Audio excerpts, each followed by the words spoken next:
आज आपको हम आपके प्रथम पेपर शिक्षा के दार्शनिक परिप्रेक्ष्य के संदर्भ में कुछ प्रश्नों को बताने जा रहे हैं, जिन्हें आप ध्यान से सुने। ज़्यादातर प्रश्न आता है कि शिक्षा क्या है, शिक्षा से आप क्या समझते हैं, शिक्षा का शाब्दिक अर्थ बताइए, शिक्षा को परिभाषित कीजिए। इस प्रकार के प्रश्न आते हैं। तो इनके उत्तर आप क्या लिखेंगे कि सबसे पहले शिक्षा क्या है। शिक्षा वह है जो मनुष्य को शिक्षित करती है, मनुष्य को विकसित करती है, विकास के अवसर देती है, प्रगति करती है, उसके व्यक्तित्व का विकास करती है, उसे अपने देश के लिए एक योग्य नागरिक बनाती है, उसको सुसंस्कृत करती है और सभ्य बनाती है, योग्य नागरिक बनाती है। शिक्षा का जो एक अर्थ है वो है सीखने और सिखाने की प्रक्रिया। तो शिक्षा के द्वारा व्यक्ति कुछ ना कुछ सीखता है, जिससे उसके व्यवहार में परिवर्तन होता है। हमें विकास के लिए शिक्षा की आवश्यकता होती है। इसलिए शिक्षा, छोटे बच्चे जब स्कूल जाने लायक होता है तो उसको वहाँ स्कूल में भर्ती करा दिया जाता है और वहीं से वह पढ़ना प्रारंभ कर देता है, क्योंकि मानव जीवन के लिए शिक्षा बहुत आवश्यक है। ठीक है। शिक्षा शब्द की उत्पत्ति जो है संस्कृत भाषा की शिक्ष धातु से मानी जाती है, जिसका अर्थ होता है सीखना तथा सिखाना। शिक्षा को अंग्रेजी भाषा में एजुकेशन कहा जाता है, जो लैटिन भाषा के एडुकेटम, जिसका अर्थ है पढ़ाना या प्रशिक्षित करना, एजुकेयर, जिसका अर्थ है आगे पढ़ाना, आपका एडुसियर जो है, इसकी स्पेलिंग है EDUCERE, एडुसियर, इसका अर्थ है आगे बढ़ाना या पथ प्रदर्शन करना। इसके बाद एडु केयर, जिसकी स्पेलिंग है EDUCARE, जिसका अर्थ है विकसित करना अथवा आगे बढ़ाना या अग्रसर करना। तो ये इनके 3 वर्ड्स हैं जो लैटिन भाषा से लिए गए हैं। इसी में एक वर्ड है आपका एडुकेटम, EDUCATUM। इसकी उत्पत्ति भी जो है लैटिन भाषा के ही 2 शब्दों से मिलकर बनी है, जिसका अर्थ है ई और ड्यूको। तो ई का अर्थ जहाँ पर लिया गया है अंदर से, और ड्यूको का अर्थ है DUCO, ड्यूको का अर्थ है आगे बढ़ाना। तो इस प्रकार इसका शाब्दिक अर्थ है व्यक्ति की आंतरिक शक्तियों को, पावर्स को जो हैं उनको आगे बढ़ाना, व्यक्ति को विकसित करना। तो ये शिक्षा का अर्थ है। ठीक है। तो यहाँ पे शिक्षा को कई अर्थों में लिया जाता है। जैसे एक शिक्षा होती है जो जीवन भर चलती है, जिसमें हम समाज के विभिन्न भागों से विभिन्न कार्यों को करते समय, जैसे मान लीजिए पोस्ट ऑफिस जाते हैं, रेलवे स्टेशन पे जाते हैं, बैंक में जाते हैं, पढ़ने जाते हैं, या कहीं भी किसी भी प्रकार की सामाजिक गतिविधियों में भाग लेते हैं, जन्मदिन में, विवाह समारोह में, कहीं भी, तो कहीं ना कहीं हम समाज के वहाँ पर उपस्थित व्यक्तियों से, घटनाओं से कुछ ना कुछ सीखते हैं। ठीक है। तो ये एक प्रकार की ऐसी शिक्षा है जो जीवन भर चलती रहती है, इसका कभी भी अंत नहीं होता है। और इसमें ध्यान देने योग्य बातें हैं कि इसका कोई निश्चित समय भी नहीं होता है, इसकी कोई हमें फीस भी नहीं देनी पड़ती है, इसमें कोई निश्चित टीचर भी नहीं होता है, पाठ्यक्रम भी नहीं होता है, कोई विषय वस्तु नहीं होती है, कोई भी अनुभव या ज्ञान कभी भी आपको मिल सकता है।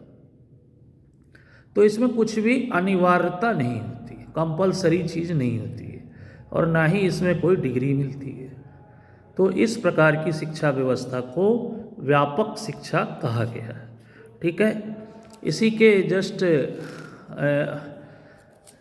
इसके ऊपर एक परिभाषा भी है, JS मैकेंजी के अनुसार व्यापक अर्थ में शिक्षा एक ऐसी प्रक्रिया है जो आजीवन चलती रहती है तथा जीवन के प्राय प्रत्येक अनुभव से उसके भंडार में वृद्धि होती है।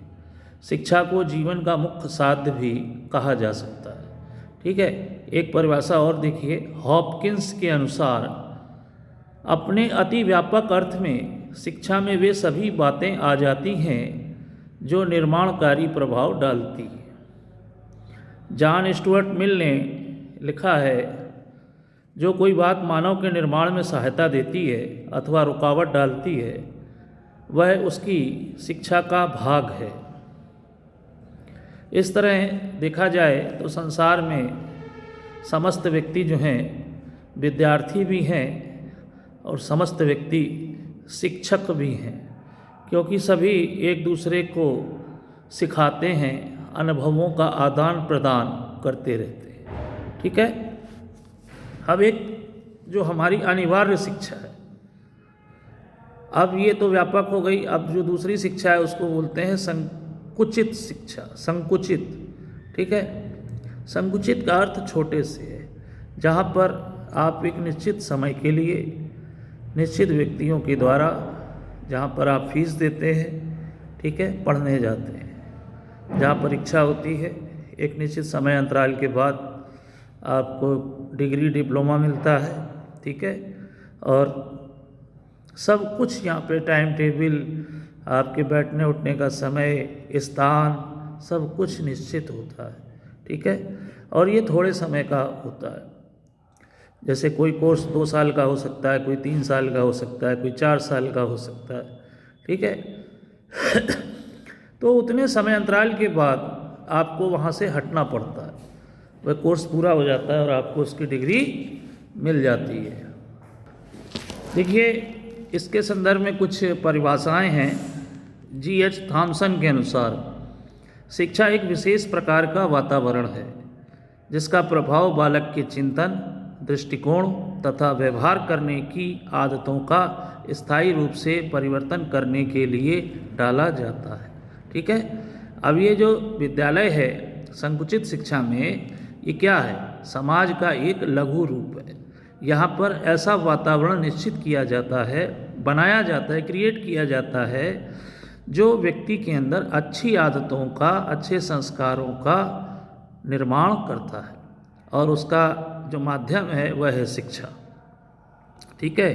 J.S. मैकेंजी के अनुसार संकुचित अर्थ में शिक्षा का अभिप्राय हमारी शक्तियों के विकास और उन्नति के लिए चेतनापूर्वक किए गए किसी भी प्रयास से हो सकता है।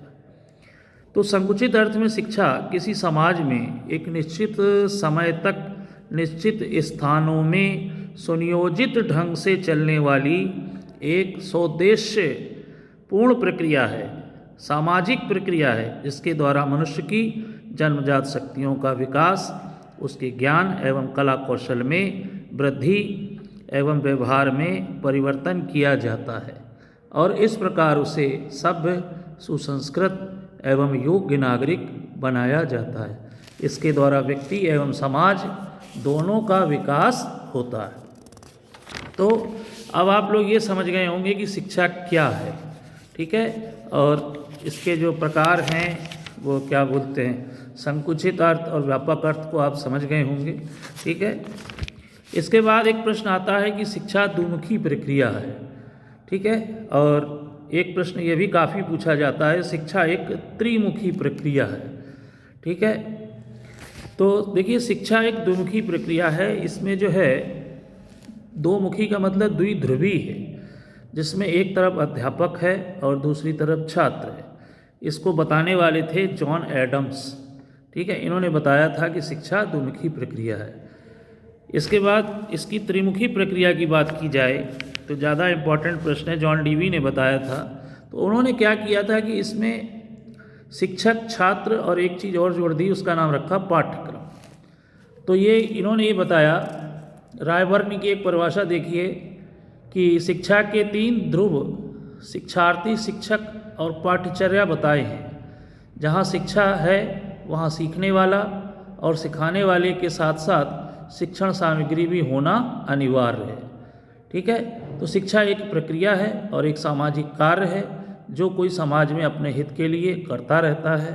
अतः समाज के शिक्षा के लिए ये तीनों ही त्रिमुखी जो प्रक्रिया है ये आवश्यक है। ठीक है। शिक्षा विकास की एक प्रक्रिया है जो जब मनुष्य का जन्म होता है तो वह एक पशुवत व्यवहार करता है, और शिक्षा उसे सामाजिक बनाती है, व्यवस्थित बनाती है, उसके व्यवहार में परिवर्तन करती है, उसे बोलना, उठना, बैठना, अपने कर्तव्यों का ज्ञान कराती है। ठीक है, उसका बौद्धिक विकास करती है। उसके अंदर जो पावर्स हैं, शक्तियाँ हैं जो भगवान ने दे रखी हैं, जैसे तर्क करने की, चिंतन करने की, मनन करने की, विचार करने की, जो विभिन्न प्रकार के सोचने समझने की, कठिन स्थितियों में निर्णय लेने की, ये जो सारी शक्तियाँ हैं, इनका विकास शिक्षा के द्वारा ही होता है। ठीक है। एक प्रश्न ये भी है कि शिक्षा जीवन पर्यंत चलने वाली प्रक्रिया है, ये पूछा भी गया है परीक्षाओं में। तो अभी कैसे प्रक्रिया है ये, तो अर्थात कि आपको पहले ही बताया कि शिक्षा का एक रूप व्यापक भी होता है और व्यापक शिक्षा जीवन भर चलती है। तो अब इस प्रक्रिया के अंदर हम क्या क्या सीखते हैं, ध्यान देने योग्य बातें हैं कि व्यापक अर्थ में जो शिक्षा जीवन पर्यंत चलने वाली शिक्षा है, उसमें हम समायोजन करना सीखते हैं, अपनी संस्कृति की जानकारी प्राप्त करते हैं। शिक्षा प्राप्त करके हम जो उसका उपयोग है वह सामाजिक जीवन में, समाज के क्षेत्र में करते हैं। ठीक है। तो अब यह एक उद्देश्यपूर्ण प्रक्रिया भी है। इसी में प्रसिद्ध शिक्षा शास्त्री ओटावे ने कहा था कि शिक्षा की संपूर्ण प्रक्रिया व्यक्तियों और सामाजिक समूह के बीच की अंतःक्रिया है, जो व्यक्तियों के विकास के लिए कुछ निश्चित उद्देश्य से की जाती है।